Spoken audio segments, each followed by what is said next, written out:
The NFL's Final Four remain. 2 trips to the Super Bowl 59 are on the line. Championship Sunday, so which stars will step up when the lights get brightest? Check out each contender's X-Factor player to watch this weekend. Jayden Daniels is at the doorstep of Super Bowl 59 and history. No rookie quarterback starter has ever advanced to a Super Bowl, as each of the previous 5 rookie QBs to start a conference championship game failed to advance. So how does Daniels become the first? Well, the Commanders' QB simply needs to do what he has all season. Daniels excels as a dual threat and a blitz beater. During the regular season, Daniels recorded a passer rating of 114.7 against the blitz, the highest mark by a rookie since 2016, per Next Gen Stats.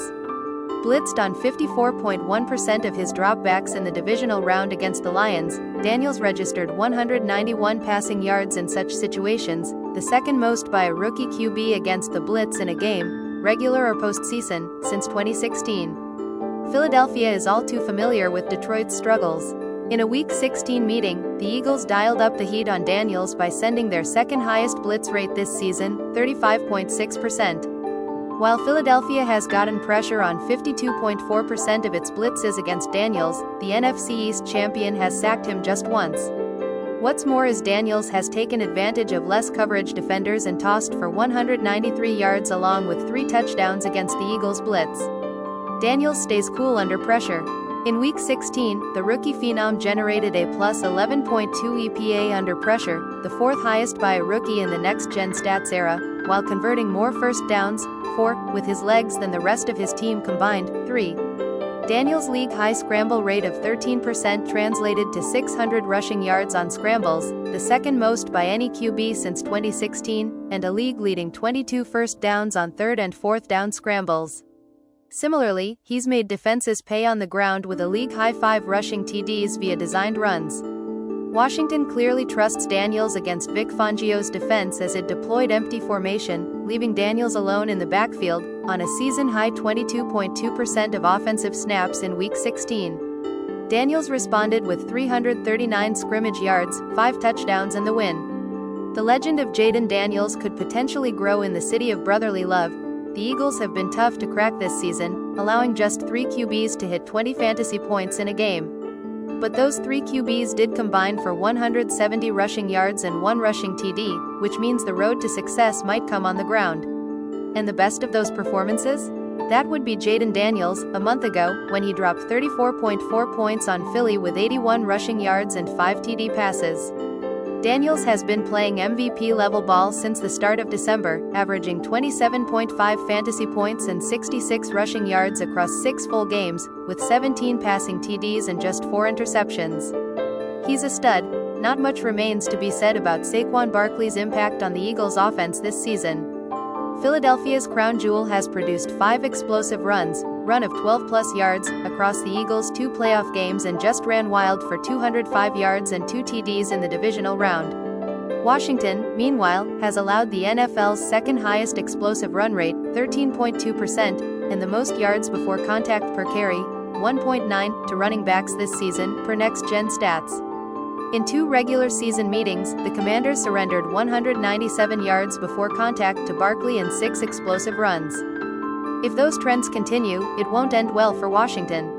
Barkley's 829 rushing yards before contact this season is the most by any player in a season since at least 2017. To get a sense of how effective Barkley has been behind the Eagles' offensive line, consider that Barkley's previous career high in this metric was 489 as a Giant in 2022. Barkley has done most of his damage rushing outside the tackles, but the Commanders could look to slow him down by loading the box. When doing so and utilizing more defenders than blockers, Washington has held opposing rushers to just 45 yards through 2 postseason games. But if Barkley breaks loose, there's no slowing him down. His 13 runs where he reached a top speed of 20+ mph this season more than double any other RB and are 5 more than any player has had since 2016. If Philadelphia wins the rubber match against Washington, Barkley will likely be the reason why. It's not often we have a 2-game sample size for a player-opponent matchup heading into a 3rd game. And it's even less often that said player totaled more than 60 fantasy points in the first 2 games. But here we are. Saquon Barkley has posted an absurd 348 total yards and 4 TDs in 2 meetings with Washington, and there's little reason to expect a change heading into the rubber match. He's the highest-priced player on the entire slate for good reason. If you can save elsewhere, Barkley is a rock-solid centerpiece. Josh Allen is preparing for the biggest game of his career on Sunday, a date with Patrick Mahomes' back-to-back Super Bowl champion Chiefs. So how should Allen, who is 0-3 against the Chiefs in the playoffs, attack Kansas City on Sunday? It could boil down to Allen relying on the quick passing game and his legs. In the divisional round, Allen averaged the third quickest time to throw of his career, 2.43 seconds per next-gen stats. Usually known for making unfathomable throws after extending plays, Allen instead completed 9 of his 10 quick passes. He also scored 2 TDs via designed runs and QB sneaks, pointing toward a career-wide trend of Allen seeing an uptick in designed runs during the playoffs, 3.8 per game in the postseason compared to 2.1 in the regular season. That strategy has been effective, as Allen's 69.6% success rate on designed runs in the playoffs is the NFL's highest among QBs since 2019. Similarly, Allen has rushed on scrambles on 10.4% of his career dropbacks against the Chiefs versus 7.0% against all other opponents since 2020, including playoffs. And how did Allen put away Kansas City late in a Week 11 win? A 26-yard TD run on 4th down. Allen's running ability has given Steve Spagnuolo's defense fits. Sacked just 1.3 times per game in 8 matchups against Spagnuolo's unit, Allen has been the least sacked quarterback of any of the 24 QBs who have started 4+ games against Spagnuolo. The Chiefs have opted for split safety coverage on 52.3% of opposing dropbacks this season and have ranked in the top 5 of split safety usage in all but one season with Spagnuolo helming the defense.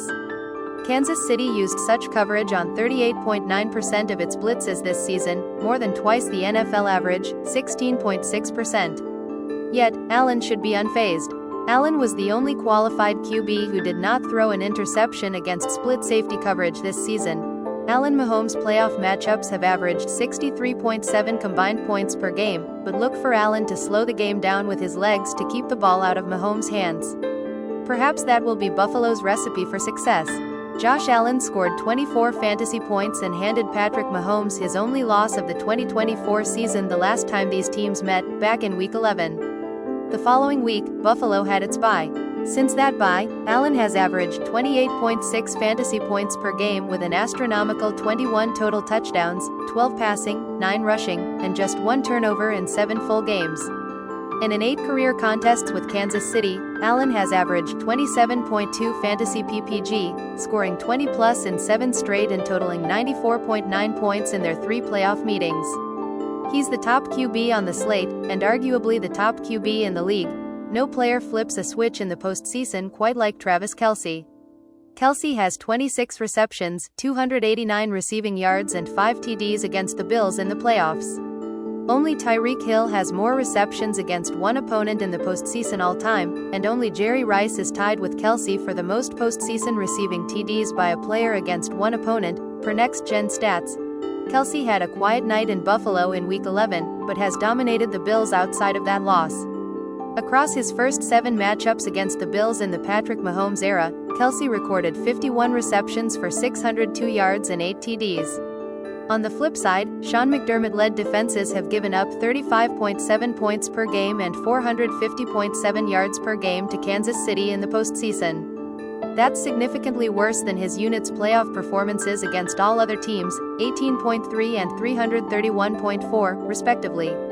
But Kelce's playoff excellence is not restricted to Buffalo. Since 2018, the Chiefs' Tay leads the NFL in targets, 181, receptions, 149, receiving yards, 1,726, and touchdowns, 19, during the postseason. Kelce is coming off a vintage 117-yard performance in the divisional round and has strong momentum and history on his side this Sunday. In his illustrious, future Hall of Famer career, Travis Kelce has averaged 15.3 fantasy points per regular season game, more than any other tight end outside of Brock Bowers, who's played just 1 season. Pretty solid, but he becomes a different beast in the postseason, averaging 21.7 fantasy points per game. Across 23 playoff contests, Kelce has averaged 7.5 catches and 88 yards per game while snagging 20 receiving touchdowns. No matter what the Bills do on defense, Patrick Mahomes will look to Kelce when it matters most, i.e. the entirety of this AFC Championship game. Expect him to outscore every tight end and most of the flex plays on this slate.